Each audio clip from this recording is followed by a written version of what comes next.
तुम जैसे हो बस वैसे जियो, बुरे तो बुरे भले तो भले। तुम कह दो कि ऐसा मैं हूँ, यह मेरी नियत थी, ऐसा मुझे परमात्मा ने बनाया, उसकी ऐसी मर्जी। स्वीकार करे दुनिया तो ठीक, अस्वीकार करे तो ठीक।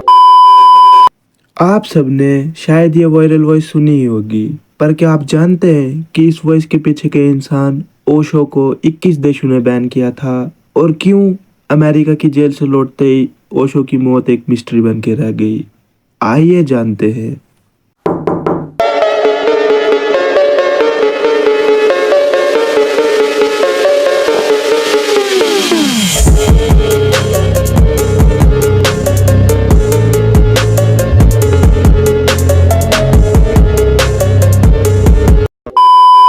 राजनेश चंद्र मोहन जैन, जो ओशो के नाम से मशहूर हुए।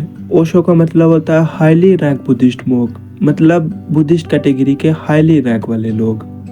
ओशो का जन्म 11 दिसंबर 1931 मध्य प्रदेश के एक छोटे से गांव कुचवाड़ा में हुआ।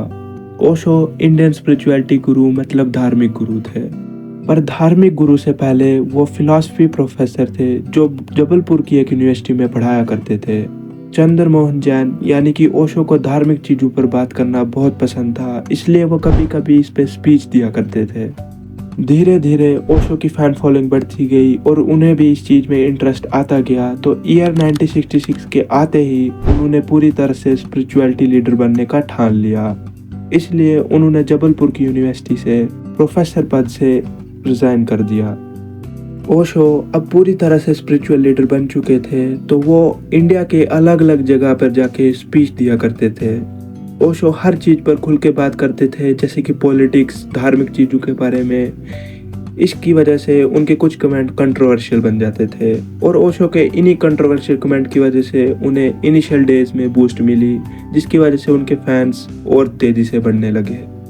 ओशो के फॉलोअर्स इंडिया के साथ साथ फॉरेन से भी बढ़ने लगे, जिसे धीरे धीरे पैसा आने लगा। ओशो ने अपना पहला आश्रम पुणे महाराष्ट्र में शुरू किया, जिसे ओशो इंटरनेशनल मेडिटेशन रिजॉर्ट के नाम से जाना जाता है।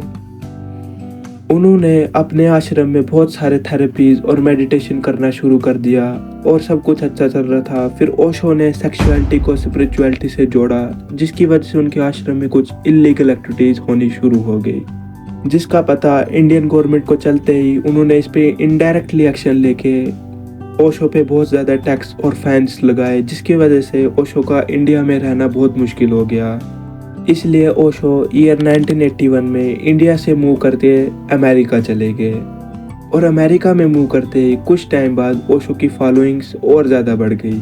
अमेरिका के नॉर्थ वेस्ट साइड में एक डेजर्ट है जिसका नाम वास्को काउंटी के नाम से जाना जाता है।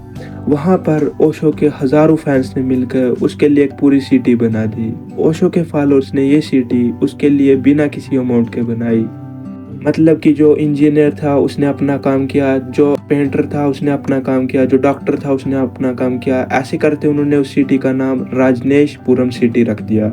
इस सिटी में हर फैसिलिटी थी, जैसे कि fire department, police station, public transport और शॉपिंग मॉल, ये सब ओशो के कंट्रोल में थे। इन सब का अमेरिका गवर्नमेंट से कोई लिंक नहीं था, जिसकी वजह से ओशो के पास एक टाइम पे 90 से ज़्यादा रोल्स रॉयस और महंगी गाड़ियाँ, जो कि उसे रिच बिजनेसमैन से मिला था। अमेरिकन गवर्नमेंट ओशो के राजनेशपुरम सिटी पर बहुत ज़्यादा अलर्ट थी, इसलिए वो ओशो पर नजरें गड़ाए हुए बैठी थी। ईयर 1984 में ओशो की पर्सनल सेक्रेटरी पर बायो टेरर अटैक का एलिगेशन लगा, और अमेरिकन एडमिनिस्ट्रेशन का कहना था कि ओशो के फॉलोअर्स और सेक्रेटरी ने मिलकर ओरेगन स्टेट के 10 रेस्टोरेंट में बैक्टीरिया मिलाया, जिसके बाद 751 लोगों को फूड पॉइजनिंग हुई। इसके बाद ओशो अपने फॉलोअर्स को लेकर इंडिया भागने लगा, पर अमेरिकन पुलिस ने उसे पकड़ लिया, जिसके बाद उन्होंने ओशो को 12 दिन तक अमेरिका की अलग अलग जेल में रखा, और अमेरिका के कहने पर ओशो को 21 देशों में बैन कर दिया गया। ओशो के पास अब इंडिया जाने के अलावा कोई ऑप्शन नहीं बचा था, इसलिए जनवरी 1987 में ओशो इंडिया पहुंचा और अपने पुराने वाले आश्रम में चला गया, जहां पर उसने बताया कि अमेरिका गवर्नमेंट ने उसे स्लो पॉइजन देके मारने की कोशिश की, जिसके बाद ओशो को back pain, asthma, heart problem जैसी दिक्कतें होने लगी। 19 जनवरी 1990 को 60 साल की एज में ओशो की मौत हो गई। ओशो की डेथ की मिस्ट्री आज तक पता नहीं चली। कुछ लोगों का कहना था कि ओशो को उसके ही किसी करीबी ने मारा है ताकि वो उसकी प्रॉपर्टी और पैसा हथिया सके, और कुछ लोगों का कहना था कि ये सब अमेरिकन गवर्नमेंट की चाल थी